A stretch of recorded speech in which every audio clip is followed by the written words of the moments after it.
అస్మత్పేట్ ప్రాంత ప్రజల యొక్క కోరిక మేరకు మన మల్కాజ్గిరి ఎంపీ గౌరవనీయులు పెద్దలు ఈటల రాజేందర్ గారు మరి ఓల్డ్ బోయినపల్లి బోయి చెరువుకు రావడం జరిగింది.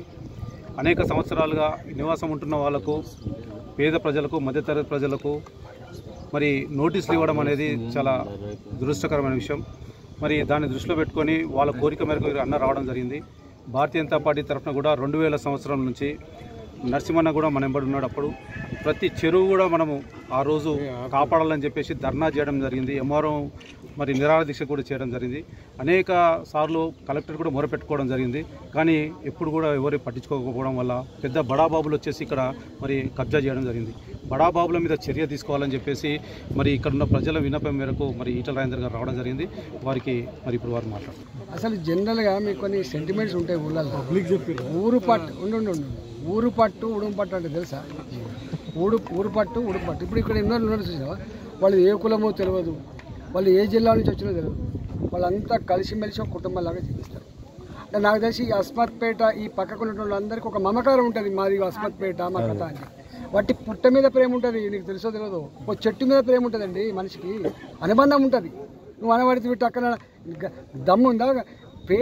లేని వాళ్ళకే, పేదలకే గూడు కట్టించే దిక్కు లేదు. ఇవాళ గిన్ని ఇళ్ళు కూల్చేసి వాళ్ళకి ఇల్లు కట్టించే దమ్ముందా అండి ప్రభుత్వానికి? ఉందా చెప్పండి. నేను కూడా మంత్రిగా పనిచేసిన, ఆర్థిక మంత్రిగా పనిచేసిన. ఈ రాష్ట్ర ఆర్థిక వ్యవస్థ నాకు తెలుసు. జీతాలు ఇచ్చే పరిస్థితి లేదు. హెల్త్ డిపార్ట్మెంట్లో పనిచేసే వాళ్ళకు, ఇతర డిపార్ట్మెంట్లలో పనిచేసే వాళ్ళకు, అవుట్ సోర్సింగ్ వాళ్ళకు 4 నెలల 5 నెలల జీతాలు ఇచ్చే పరిస్థితి లేదు. గుర్తుపెట్టుకో. పనిచేసిన చిన్న చిన్న కాంట్రాక్టర్లకు బిల్లు ఇచ్చే పరిస్థితి లేదు. ఇవాళ పెన్షన్లు సకాలంలో వస్తలేవు. నువ్వు మాట్లాడేవాడితే వాళ్ళకు ప్రత్యామ్నాయాలు చూపించే దమ్ముందా ఈ ప్రభుత్వానికి?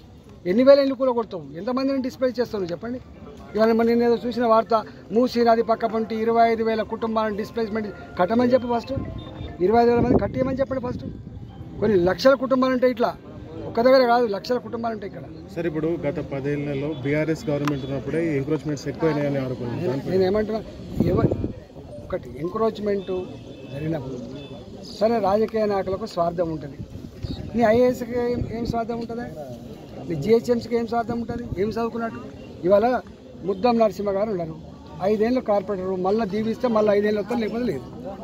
ఈటల అందరూ ఎంపీ 5 ఏళ్ళ కోసం వచ్చిండు, మళ్ళీ ఆశీర్వదిస్తూ వస్తారు, లేవు. ఇలా కలెక్టర్ అనేవాడు ఒక ప్రభుత్వ అధికారి 30 నుంచి 35 ఏళ్ళు ఉంటాడు. 30 నుంచి 35 ఏళ్ళు ఉంటాడు. ఏం చేసినట్టు? నీ సిస్టమ్ ఏం చేసింది? నీ చట్టం ఏం చేసింది? ఎక్కడ పోయింది నీ సిస్టమ్? ఎవరిచ్చింది దీని పర్మిషన్లు? ఎవరిచ్చింది దీని నల్ల కనెక్షన్లు?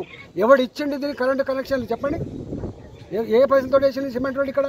ఏ డబ్బుతో వేసింది ఇక్కడ డ్రైనేజ్ పైపులు అని చెప్పండి. మాట్లాడి సరిపోయిందా? సిస్టమ్ ఉంటుంది కదా. ఎవరు ఉన్నా లేకపోయినా సిస్టమ్ ఒకటి ఉంటుంది, చట్టం ఒకటి ఉంటుంది. ఆ జ్ఞానం ఉండాలి వీళ్ళకు. ఆ జ్ఞానం లేదు వీళ్ళకి.